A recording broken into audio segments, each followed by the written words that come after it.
So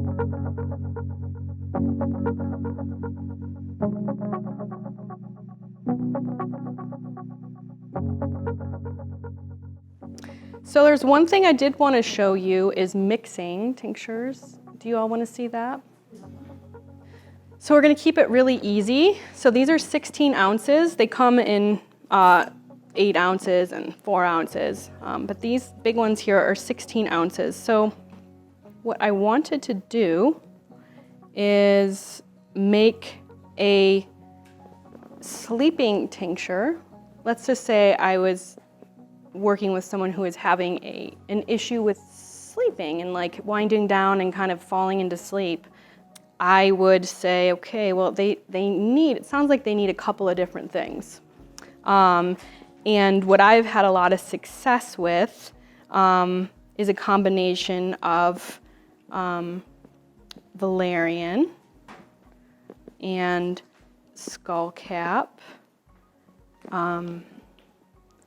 passion flower, mimosa, milky oats, and some holy basil. So I'm going to do this in equal parts. I could have just made this really simple math and just done 4, which I still can. But if you have 16 ounces, so we're going to do the math on that one. And there's other ones. Lemon balm work with that? Mm-hmm. Lemon balm is wonderful. Hops is also wonderful.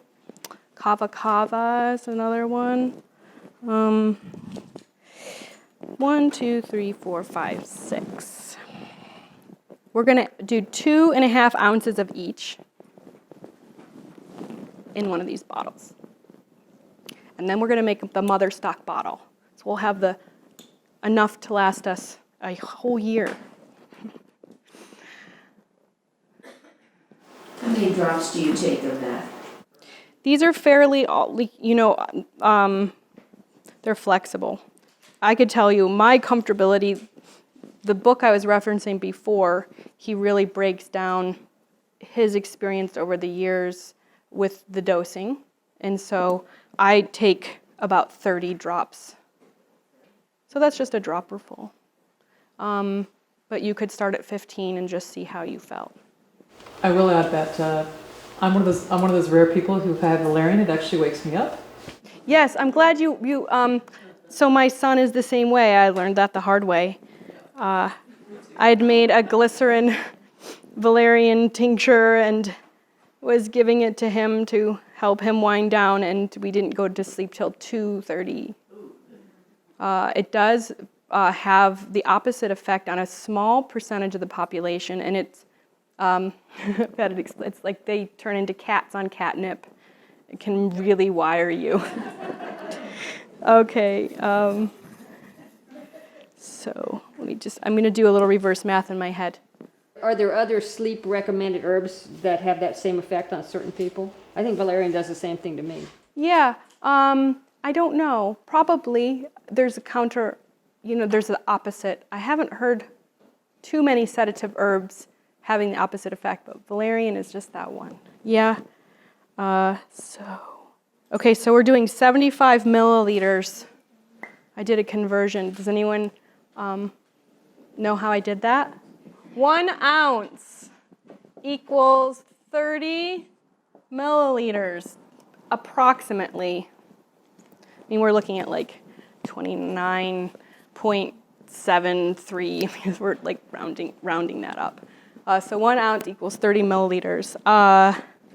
And what we want is 2.5 ounces of each herb.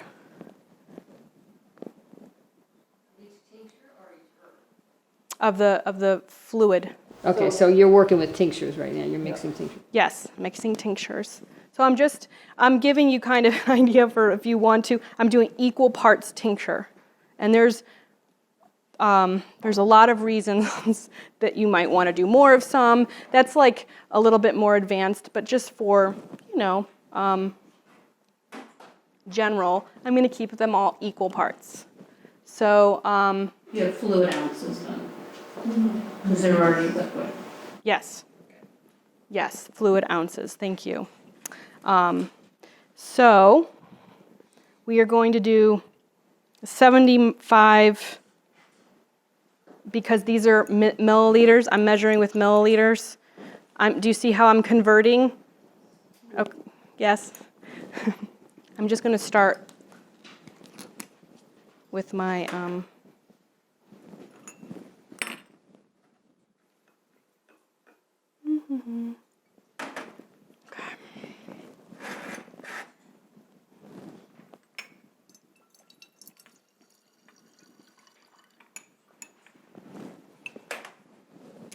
Can you speak about mimosa a little bit? I'm not so familiar with it as medicine. It's such a jolly tree. Yeah. It's been used in traditional Chinese medicine. You can use the flower and the bark. And that's an example of something I would do, just a tincture of the flower and then a tincture of the bark. Sorry, I'm down low because I'm paying attention to my measuring. So it's known as the happy. It brings the happy plant or the happy tree. It's a really great plant in permaculture because it's a nitrogen fixer. You will see it. It doesn't get to be too tall. It's about 30 feet tops. But it helps to bring like a sense of peace and calm and joy. So it's so beautiful to make a tincture out of the flower. It's one of my favorite trees, but I never thought to make medicine out of it. I just sniff the flowers. Local farmers cut it down. It's very invasive. Well, it is invasive in many states, and so, yeah, it's seen as a total nuisance. The farther south you go, you'll see it everywhere, and people are just like, I can't stand that. So do you have any comments about potential toxicity for humans with this plant? Like the farmers say it kills their cattle. I'm not sure. I'm not familiar with the cattle. I just know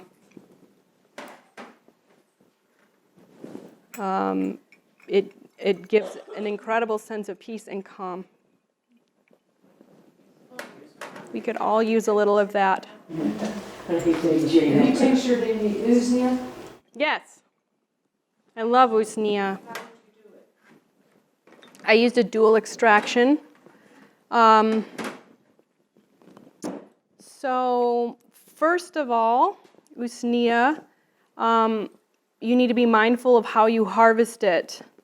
After there's a windstorm, go for a walk in the forest and harvest the branches that fall to the ground. Do not harvest it off a tree. It takes a while for it to establish itself, and it's really important for the ecosystem. So I generally, that's how I get mine. And then I do a dual extraction. So there we go, equal parts. Sleepy time tincture. And then I want to label it, and I want to put everything that all the different plants I'll put on here. Make sure I label that. I will do a Stephen Buhner decocts his simmering for hours, like I think he says 48 hours or more. I've never done 48 hours. I kind of feel like 8 hours were good. And then you, yes, and then you tincture. You decoct it down to and then you add the alcohol to it and you do a second extraction. So I've only done a decoction so it goes down to half its liquid weight or liquid volume. How would you get it to boil for 8 hours without having... You have to keep adding. And then those medicinal constituents, they'll stay down there. And there's some people will keep the lid on for part of it, some will keep the lid off. Can you use a crock pot for that? Yes. Yes, but you have to be careful with crock pots because there is lead in them. You've got to be very mindful where you get yours from. Yes. And the glaze, you mean? Yes, there's been a lot of reports coming out of crock pots containing lead, high levels of lead that leach into your food, so be mindful of that. But is it a simmer or a boil? It's a simmer. Yeah. Yep. Mm-hmm. So I should decoct it for a full 8 hours, the usnea. Or 72. Or 48. Or 3. No. It's just because the sheath that, they're breaking down. Yeah. Do you have an access for Raulfia? Indian snake plant? Say that one more time. Raulfia, Raulfia, Raulfia. It's Indian snake plant. And it's what maintains my blood pressure. It has for years. Wonderful. I'm not familiar with that plant. You can only get it like through a natural. I mean, I can buy it already tinctured through a website in Germany. It comes from Germany, but the Reculex. But I'd love to get that plant. But I make my own. I mix it with a few other things. So you want to grow your own? I'd love to grow it. Well, and I don't think I wrote this down in your handout, but there is where I get a lot of my seeds from is called Strictly Medicinal, and he has a lot of really rare and hard to grow plants, and he's wonderful. If you have questions, his book is out there, and I really recommend that book for anybody. Yeah, it's a medicine making book. Yeah. I recently read a caution about the euthanasia and its effect on people with high blood pressure. As a caution that people with high blood pressure react differently to that herb or that plant. Euthanasia? Oh. Usnea, yeah. That's fine. If you have medication or if you have any medical conditions, you really need to take the time to research any plant that you're taking and use with caution. Yep. Yes. Do you grow oats to get the milky oat? Is there any source around here for it? It's just a certain time of the year, right? To grow your own oats? Well, or to get it if you don't grow your own oats. A tincture? To make a tincture. Well, you want to harvest it fresh. So there's like a certain, so... Does anybody sell it at the farmer's markets, or do you just have to buy a tincture? I think you just have to buy a tincture unless you had like a really wonderful friend that's like, at 3 o'clock, it's ready, come on over. It's an opportunity to, Red Moon Herbs had milky oats, bagged up, dried. Yes. Yep. And it's wild. I harvest oats in the woods all over the place. Yeah. Yeah, there's wild oats. Yep. You can dry them or use them fresh. With the fresh, I think that's what you're referring to. It's when they get the milk that, yes, yeah. And that's when you would want to harvest them fresh with that, yeah. Greta, do you know much about usnea's relationship to the trees? I mean, do you think they're parasitic or are they somehow helping the forest? Because I hear they grow in very clean air environments. Both. Yes, it's an indication of really clean air when you see them growing. That's why you really don't want to take it off the tree because it is being of service to everybody. It is a life thing, so it's not just that. Not to the tree, but isn't there a symbiosis between an algae? An algae and bacteria oftentimes can be in there too. And the algae algae and a fungus coming together to create a lichen, of which Usnea is a part of. But they are not parasitic to the tree, they're not feeding it. Not of the tree, but correct me if I'm wrong, are they parasitic to each other? They need that symbiotic relationship. In order to maintain Yeah. being a lichen, yeah. Yes, but not to the tree. Yes. Yes. So, is there any more questions? Your echinaceas, do you wait till they're a couple of years old to harvest? Generally 2 to 3 years old. And yeah, and when I do it, I generally, I don't like to take the whole plant, so I'll divide it. I usually use that as an opportunity to divide the plant and separate it and not take the whole thing, but sometimes I do, yeah. Got anything up there we can taste? Yes, good question.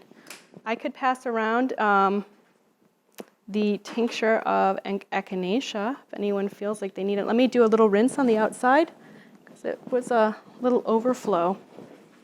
And just try a couple of drops. Like 3 drops. All plant medicine, you should take as much as you want. Well, that's not true. That could be very, very dangerous.